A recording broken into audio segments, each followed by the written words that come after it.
नमस्कार, बहुत स्वागत है आपका उस कार्यक्रम में जिसका नाम है हे प्रभु आनंद दाता। और इसके एक नए एपिसोड में हम आपका स्वागत करते हैं। बरसों पहले कॉलेज के दिनों में एक मैगज़ीन में मैंने जो पढ़ा था लेख, वो मैंने हमेशा अपने जीवन में भी उसको बहुत रेलेवेंट पाया, प्रासंगिक पाया। आज वही विषय मैं अपने विद्वान वक्ता के समक्ष रखने जा रहा हूँ। और वो विषय इस तरह से था, आलेख का केंद्र ये था कि हम में से बहुत सारे लोग पार्टीज़ में जाते हैं, विवाह समारोहों में जाते हैं, जन्मदिन समारोहों में जाते हैं। धार्मिक समारोहों की मैं यहाँ बात नहीं कर रहा हूँ, उनका अपना एक विधान होता है। उसमें ये नहीं होता कि आप बीच में एंट्री लेकर बीच में से ही निकल जाएं। वो एक किस्म की अशिष्टता हर दृष्टि से विधानगत भी मानी जाती है और वो उपयुक्त भी नहीं प्रतीत होती। लेकिन जो प्रसन्नता के आयोजन हैं समाज के, वहाँ आप बैठे हुए हैं, तो उस लेख में ये बात पर जोर दिया गया था कि हमारा एक मित्र जब पार्टी परवान चढ़ती है उसी समय वो खड़ा होता है और कहता है, मित्रों आज का दिन यादगार रहा मेरी स्मृति में, मैंने बहुत आनंद उठाया इस पार्टी का, लेकिन अब मेरे सोने का समय हो रहा है तो मुझे निकलना होगा। बाकी कहते हैं, अरे मूर्ख, अभी तो पार्टी परवान चढ़ रही, तू अभी जाने की बात कर, अभी तो खाना भी नहीं। दोस्तों, सब कुछ हो गया, खाना भी बहुत स्वादिष्ट था, अब मैं रुकने वाला नहीं हूं क्योंकि मैं सोना किसी कीमत पे मिस नहीं कर सकता हूं। Thank you, God bless you, ये पार्टी हमेशा याद रहेगी। और वो निकल जाता है। और हम में से अनेक लोग यही मन में सोचते रहते हैं कि अब मैं कहूँगा मेजबान के पास जाके, भाई साहब बड़ा आनंद आया, अब आज्ञा लेता हूँ। लेकिन संकोच कि अभी तो 11 बजे हैं, अभी तो सब लोग हैं, उधर शर्मा जी खड़े हैं, इधर सिन्हा साहब हैं, श्रीवास्तव साहब तो बड़ा ही लुत्फ ले रहे हैं, मैं कैसे कहूँ कि निकल जाऊँ यहाँ से।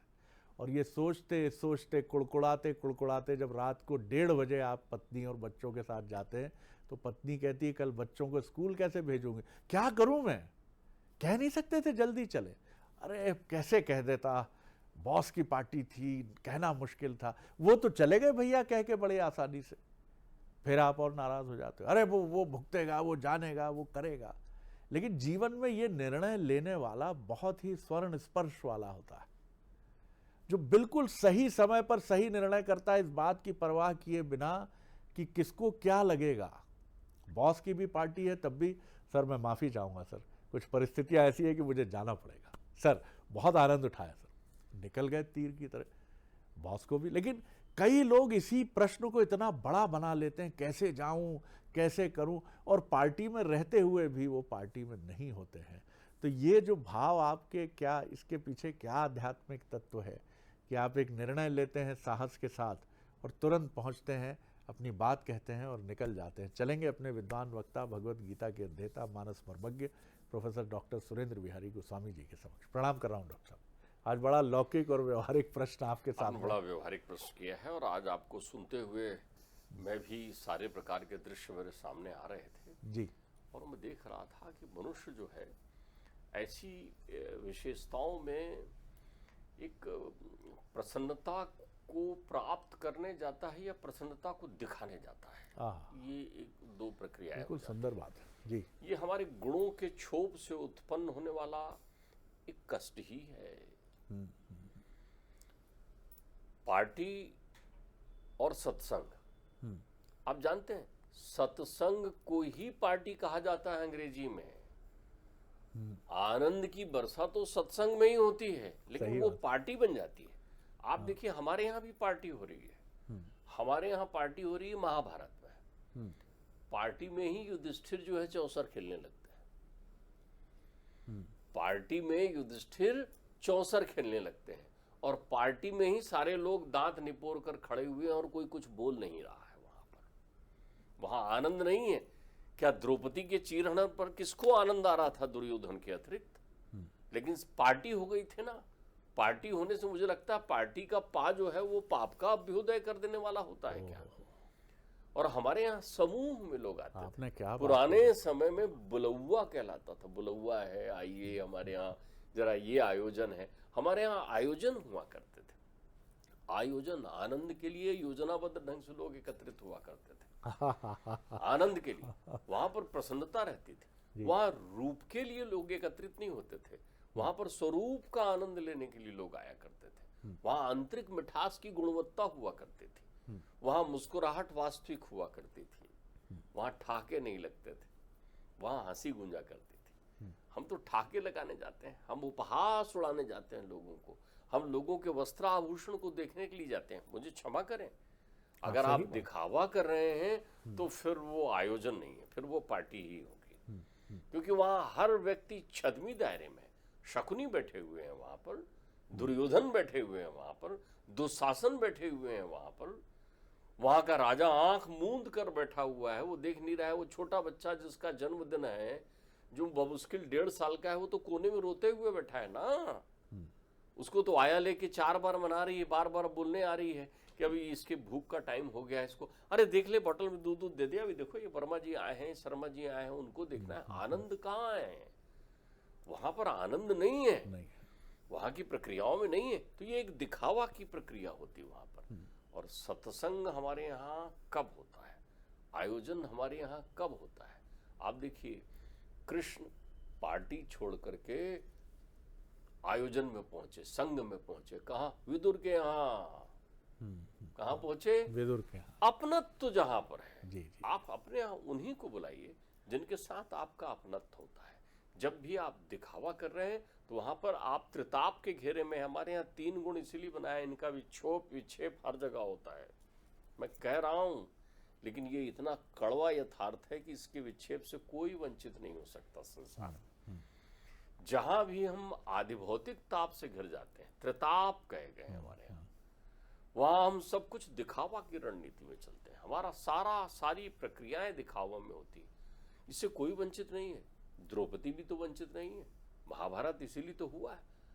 अब बड़े सहज भाव से दुर्योधन घूम रहे हैं ना, भ्रमण कर रहे हैं ना, अपना तालिकाएं बनाई है ना, आपने विश्वकर्मा की बनाई हुई सुंदर इंद्रप्रस्थ नगरी बनाई है ना, जहां थल में जल का, जल में थल का भेद है। आदमी तो अपने घर को दिखाने पहुंचता है, आप देखिए ना, ये मैंने ये बनाया है। हाँ, लेकिन ये भी कहता है यहाँ संभल के ये थोड़ा अलग बना है, अलग बना, पानी नहीं है वो। अब वहां देखिए, वहां लेकिन वो पार्टी हो गई ना, वहां पार्टी। वाह डॉक्टर, वाह, बहुत सुंदर। जब भी आप कहीं किसी की उपेक्षा या उपहास करते हैं, तब भी आप पार्टी में होते हैं। फिर उस आयोजन में प्रसन्नता नहीं खिल सकती। अद्भुत व्याख्या है ये भी। वहां खिलखिलाहट नहीं हो सकती। जहां आप लोगों की तुलना करते समय, अच्छा ये जूता आपने कहां से खरीदा है, ये ड्रेस तो बड़ी सुंदर लग रही, कितने की है? और जहां आप कीमतों को बताते हुए पहुंचते हैं वहां पर, अरे आप जिसके लिए पहुंचे हैं वो आयोजन की मुख्य विषय वस्तु है, वो आयोजन की मुख्य विषय वस्तु है। आप उसके संदर्भ में चर्चा करिए ना, जिसके लिए गए हैं। वो संदर्भ छोड़कर सारी चर्चाएं आप करते हैं, वैयक्तिक हो जाती है। तो वो फिर जो है मूल रूप से वो ताप देता है त्रिताप में। और आधिभौतिक ताप बहुत बुरा है। यहाँ से लौटकर बहुत सारे लोग उदासीन, दुखी, क्षोभ में घिर जाते हैं। तो आप गए तो वहां आनंद के लिए थे ना, वहां तो आप गए थे भोजन प्रसादी प्राप्त करने के लिए ना, तो वहां भोजन का आनंद मिला, वहां पारिवारिक सौहार्द का वातावरण मिला, वहां अनुराग आया या राग आया? वहां अनुराग आया या राग आया? आप देखिए, वहां आपकी दृष्टि, जाति कितनी दूषित है। परिवेशगत वातावरण अगर नकारात्मक है तो वो पार्टी है, और यदि वहां सकारात्मकता के फूल खिले हैं तो वो आयोजन है, वो कार्यक्रम है, वो उपक्रम है, और वो सत्संग है। हमारे यहाँ तो बहुत सुंदर बात कही गई सत्संग को परिभाषित करते हुए, कैसे सत्संग हो जाए। वो कहते हैं, जीवन मिट जात मन विषय रस रमायत। सावधान हो जाइए, जीवन खराब हो जाएगा आपका। बहुत सारे लोग ऐसा निर्णय लेकर आ जाते हैं, ऐसी संकल्प और कल्पनाएं लेकर आ जाते हैं, बुरा मान जाते हैं। कई बार तो आपको बुरा बनाने के लिए आमंत्रित किया जाता है। ये आपके क्षुद्र मन का परिचायक है। यदि प्रभु ने आनंद दिया, आप मानो आप सुख बांट रहे हैं, अच्छा सूत्र है, तो सुख तब बटा हुआ माना जाता है जब उसके बांटने से आनंद आ जाए। मैंने आपसे पहले भी कहा है, किसी का दुख बांट लीजिए तो आनंद हो जाएगा, अपना सुख बांट दीजिए तो आनंद हो जाएगा। अपना सुख बांटिए आप, तो आपने सुख बांटने के लिए ही तो लोगों को बुलाया है। हमारे यहाँ एक गीत की पंक्ति छोटा अनुज कई बार गाता है कि पलके ही पलके बिछाएंगे और शाम प्यारे जब मेरे घर आएंगे। तो वो कहते हैं प्रेमी जनों को बुलाएंगे, जब श्याम प्यारे मेरे घर आएंगे। आनंद ही परमात्मा है, सुख ही परमात्मा है, वो अनुभूति ही परमात्मा है। तो फिर आप उसको सापेक्ष भाव से बांटिए और निरपेक्ष रहते हुए हर व्यक्ति को पूछे, अरे चाचा जी आप आए, दादाजी आप आए। जब आप अपने माता पिता को छोड़कर पड़ोस के चाचा जी और मामा जी और बाबा जी को बुलाते हैं पार्टी में, और आपके माता पिता नहीं रहते, तब वो पार्टी होती है। तब वो पार्टी, क्या बात है डॉक्टर साहब। तो इस पार्टी से बचिए, ये आयोजन मत करिए घर में। ये आयोजन, इससे एक कलुषित वातावरण बनेगा आपके जीवन में। आप दिखाने मत बुलाइए, आप जैसे हैं आनंद से बुलाइए। परमात्मा की कृपा कहिए, ईश्वर की कृपा से मेरे यहाँ ये सुखद व्यवस्था आई, तो बैठक करिए ना। आप मीटिंग ऑफिस में करिए, वो मीटिंग में मत परिवर्तित करिए, उसको बैठक करिए। घर साहब मंदिर है, उसको क्लब मत बनाइए। घर मंदिर है, उसको क्लब मत बनाइए। वहां कोई ऐसे आप देखिए, मैंने देखा लोग ऐसा विभाजन करके बैठे हैं, हाँ जो लोग उसके शौकीन हैं वो उधर चलिए। अब आपने एक विभाजन रेखा खींच दी, आदमी में हेयता आ गई, एक समरूपता वहां पर अभाव हो गया। वो उस नजर से देखना, अच्छा वो वर्मा जी उस टेबल में बैठे हैं, वहां कुछ गिलास में रखा हुआ है, अरे अरे अच्छा वो भी ऐसे हैं। अब आप देखिए आपकी चर्चाएं बदल गई। आप समरूपता रखिए यदि जीवन में आनंद चाहते हैं। बहुत सुंदर कह रहे हैं डॉक्टर साहब, आप ये करिए ना, एक एक शब्द आपका जो है आप ये करिए ना। आपको मना किसने किया? उसके लिए एक अलग आयोजन, विभाजन मत करिए। या तो पार्टी का स्वरूप वो हो या ये हो, वहां कोई अपर लोअर लिमिट नहीं है। हाँ, वर्गीकरण नहीं है वहां, वर्गीकरण नहीं। आप उसको ऐसा रूप में करिए कि बिल्कुल खुला हुआ है, दोनों हाथ फैलाकर गलबैयां बढ़ाते हुए आप आइए कि आप आए तो मुझे इतना बड़ा आतिथ्य देवो भव की तरह आप स्वागत करिए ना। तो आप देखिए परिवार का वातावरण। और दूसरा, आप पीछे, मेरा कोई पूर्वग्रह नहीं है डॉक्टर साहब, लेकिन सामिश निरामिष जहाँ दोनों होते हैं वहाँ कितना कंफ्यूजन होता है। मैं दोनों के प्रति कोई मेरा वो आग्रह दुराग्रह नहीं है। मैं तो कहता हूँ ना, अपरुच भोजन पररुच श्रृंगार। जो आपको अच्छा लगे वो भोजन करिए आप। किसी ने मना नहीं किया है संसार में, मैं इस मामले में कुछ नहीं कहता, ये तो आपकी रुचि पर है। कैटरिंग वाला लड़का कहता नहीं ये नहीं सर, आप वेज चाह रहे हैं ना, ये वेज नहीं है सर। अब शरद जी वहां तो आदमी, ओ आज मेरा धर्म भ्रष्ट हो जाता यदि ये हो जाता तो। आप देखिए कमाल है, आपने टेबल अलग बना रखी है, आपने पेय अलग सजा रखे हैं आपकी, और उसके बाद फिर ये परिचर्चा, वो वही का वही रहा। देखो कहाँ वहाँ तुम ये खाते बैठे हो यार, ये भाजी खाते बैठे हो, तुम क्या जानो ये क्या होता है। तो उसने दूसरा कमेंट्स कर दिया, तुम ऐसा क्यों कर रहे। अब ये पार्टी है आपकी, ये संभव है पार्टी में। और ध्यान रखिए, नकल पाखंड का परिचायक है। आप वही करिए जो संस्कार और संस्कृति आपके परिवेश की हो, आपके कुल परंपरा की हो, आपके घर की हो। मैं तो कई बार सोचता हूँ ये होटल के प्रबंधक कहीं मुझे ढूंढने न लग जाएं कि आप हमारे होटल की बुराई कर रहे हैं क्या। नहीं, बहुत अच्छी बात है। सब बढ़िया भोजनालय बने हुए हैं, पुराने समय के तो है। मुसाफिर खाने ने होटल का रूप ले लिया है, मुसाफिर खाने ने, भोजनालय ने रेस्टोरेंट, और ये इसका स्वरूप ले लिया है। तो जिंदगी से चलने वाली प्रक्रिया है, परिवर्तन बहुत स्वाभाविक है।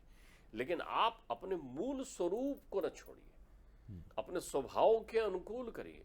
किसी को दिखाने या बताने के लिए कोई आयोजन यदि आप कर रहे हैं तो फिर पार्टी कर रहे हैं, फिर वो कार्यक्रम और आयोजन नहीं, वो तो दिखावा है आपके जीवन का। आप पूरे समय देखिए, हमारे जीवन में अंतर्द्वंद नहीं आना चाहिए। अंतर्द्वंद कैसा होता है, जो है वो दिख ना जाए और जो नहीं है वो दिखता रहे। बस अब आपकी पार्टी हो गई। पार्टी कब हो गई, जो है वास्तव में जो है वो दिख ना जाए। सही बात है। आप क्यों ना दिखें, हम यही हैं। आप सहजता में रहेंगे। आप ध्यान रखिए, धन की बात नहीं है, आपका मन आनंदित हो जाएगा। मुझे इससे नहीं अंतर पड़ता कि आपने कितना धन खर्च किया, इससे अंतर पड़ता है कि आप कितने आनंदित और मन प्रसन्न हुआ।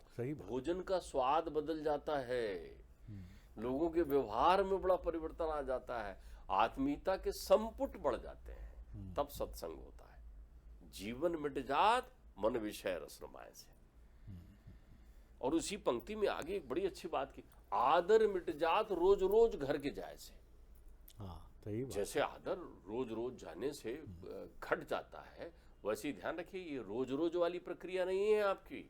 आपने आयोजन किया है भाई, आपने प्रक्रिया किया है, तो वहां आपको समादरणीय बनाने की प्रक्रिया करना पड़ेंगे। और कुसंग मिट जात सत्संग के बनाए से, कलुषित मन संत हो जाए, तब तो आपका ये आयोजन सुंदर है। वहां ऐसे लोग जो रूठे लोग हैं वो मान जाए। अरे चाचा जी, आप बहुत दिनों बाद दिखे, ये तो अक्सर आपका स्मरण करते रहती है। आओ बेटा जरा प्रणाम करो, जरा नमस्कार करो। आप उनको सम्मान का प्रदर्शन करिए।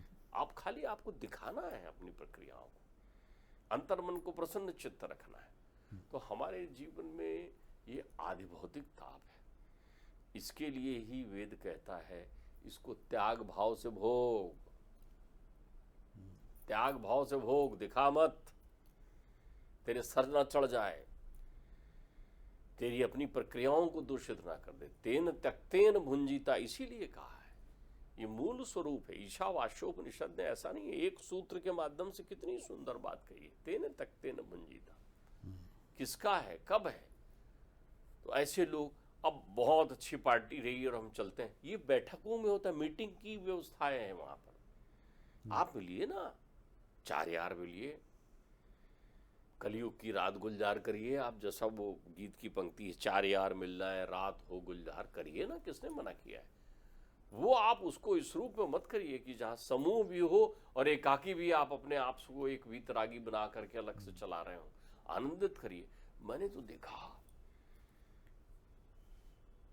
एक परिवार में उनने एक सूत्र बना लिया है, जब भी जन्मदिन आता है उनके परिवार में, किसी भी सदस्य का, संयुक्त परिवार है भाई, आज के समय में दिखना है कठिन टास्क है, लेकिन संयुक्त परिवार है। और वो बड़ा सुंदर सूत्र है, जब भी जिसका जन्मदिन आए, तो जन्मदिन आए मतलब उस व्यक्ति को सुबह उठकर जितने भी बड़े बुजुर्ग हैं उनको प्रणाम करना है जो वहां है, और उनको खुद फोन लगाकर प्रणाम करना है। हमारे यहाँ तो नाराज हो गया, एक जो है बेटा अपने बाप से नाराज हो गया कि व्हाट्सएप पर आपने मुझे हैप्पी बर्थडे नहीं लिखा। मैंने सर पकड़ा, पार्टी वाला आदमी है वो। पिता को तू प्रणाम करेगा या पिता तुझे लिख कर देगा कि बेटा हैप्पी बर्थडे? कमाल है, कमाल है। आप छोटे हैं, ठीक बात है। आप धन्य भाग्य होइए कि आज आपका जन्मदिन है, तो जन्मदाता को प्रणाम करिए, माता पिता को प्रणाम करिए। और उनका दूसरा नियम ये है कि कथा करेंगे वो, उनकी अपनी व्यवस्थाएं हैं कि भाई आज है तो सबसे पहले सवेरे उठेंगे, स्नान ध्यान होगा, सारे लोग उसको शुभकामनाएं देंगे। मध्य रात्रि में उनके यहाँ केक नहीं कटता, वो सवेरे उठ करके सब लोग भोर से उसको सारी व्यवस्थाएं, और बिल्कुल टाइम पर एक पंडित जी आ जाएंगे, सब बैठ के कथा सुनेंगे। जिसका जन्मदिन हो घर में, इतने बड़े परिवार में जिसका भी कथा सुनेंगे, और शाम को सबको कहेंगे आज आयोजन है, भोज पर आमंत्रित करेंगे। जी। आप देखिए यहाँ आनंद का क्रम बढ़ गया, और उसको प्रमुखता से सामने रखेंगे। वो सबको प्रणाम करेगा, वो बुलाएंगे, चलो बेटा इनको देखो, इनको नमस्कार, उनके मित्र आएंगे, इष्ट मित्र आएंगे, मिलेंगे। तो आप जब आपके घर में एक छोटे बच्चे का जन्मदिन होता है, तो ये सत्य शपथ से चिंतन करिएगा शरद जी, आप तो दुनिया देखे हुए हैं। आप देखिए उस छोटे बच्चे की प्राथमिकता कितने देर की रहती है, जितनी देर में आप उसको फुकवा के दिया नहीं बुझा लेते और केक कटवा नहीं देते, उसके बाद आपका समग्र ध्यान किस ओर है? चहुओं और लोगों को देखने में, क्योंकि इतने अतिथि आए हैं। लेकिन इतने अतिथि आए तो उनके बीच में बेटे की चर्चा हो रही है कि नहीं हो रही है? बात परिवार की, आनंद की, कुशलता की, एक दूसरे का सुझाव आपको मिल रहा है कि नहीं मिल रहा है? बहुत सुंदर डॉक्टर साहब। तो ये मिलिए ना, कितनी अच्छी बात है कि संसार रूपी कुंभ के मेले में इतने सारे लोग समय निकाल कर आपके पास आए हैं।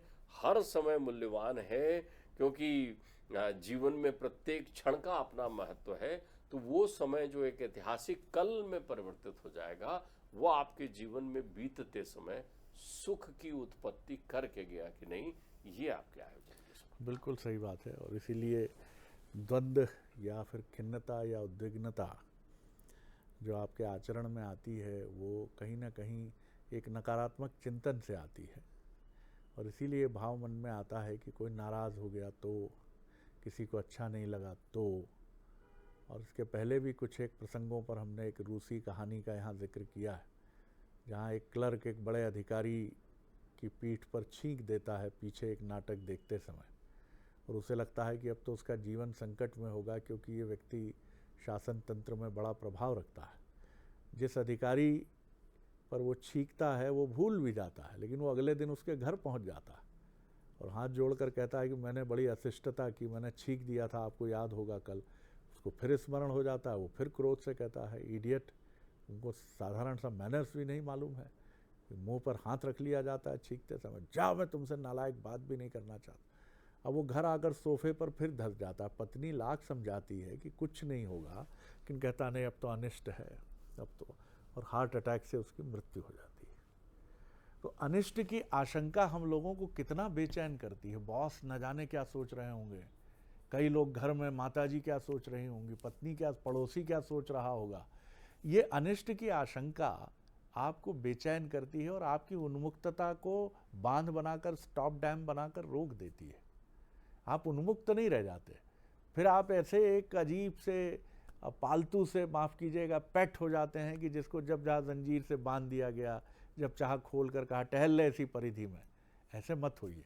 देखिए मैं आपको बताऊं शरद जी, जी, एक जमाने में मुझे तो 2-3, आज के शब्दों में कहूं तो 2-3 दिव्य पार्टियां याद हैं जो पढ़ी है मैंने पुराणों में, वेदों में जिनका वर्णन है। एक पार्टी तो मैंने पढ़ी जब राम का जन्म हुआ, जब सूर्य जो है 1 मास तक वहां टिका रहा, और एक पार्टी तब हुई जब राम का राज्याभिषेक हुआ। अब आप देखिए वहां कितनी सुंदर, ये अलंकरण देखिएगा। राम के राज्याभिषेक में प्रत्येक अयोध्यावासी नागरिक और आमंत्रित जितने जनपद के प्रधान और देवी देवता और नर वानर जितने थे, किन्नर गंधर्व इत्यादि, सब ने राम का सामीप्य प्रत्यक्ष अनुभूत किया। अर्थात वहां का वातावरण ऐसा था कि सबको ये लग रहा था कि राम उनके समीप ही हैं। आप ध्यान रखिए, अर्थात उनका पार्ट एवरीबॉडी के साथ था। सही बात, तभी तो पार्टी थी वो। तभी पार्टी। तो क्या आप ऐसा कोई कर रहे हैं जिसमें आपकी उपस्थिति और आपका इन्वॉल्वमेंट और जितने आए हैं उनका इन्वॉल्वमेंट रेसिप्रोकली जिसको कहते हैं, अन्योन्याश्रित रूप से एक दूसरे के साथ जुड़ा है? कहीं ऐसा तो नहीं कि कोई उपहास का शिकार हो रहा है, कहीं ऐसा तो नहीं कोई भेदभाव का शिकार हो रहा है। तो ये सुंदरतम स्थिति थी। वहां कितनी बड़ी पार्टी हुई होगी, आप ये सोचिए। जब राम का विवाह हुआ होगा तब कितनी बड़ी पार्टी हुई होगी। और आज आपने पार्टी शब्द की जो व्याख्या की वो भी अद्भुत है कि ये पार्टियां क्या पाप की तरफ तो नहीं ले जाती। माफ कीजिएगा, मेरा कोई पूर्वाग्रह नहीं है, लेकिन ड्रग्स पार्टी, रेव पार्टी, ये क्या पार्टी वाकई? भाई एक तो है बुलबुआ, आप आइए, आनंद से आइए, आनंद से रहिए, आप भी प्रसन्न होइए। अरे कितना सुंदर है भाई, बालक की आंखें तो एकदम दादाजी पे गई हैं।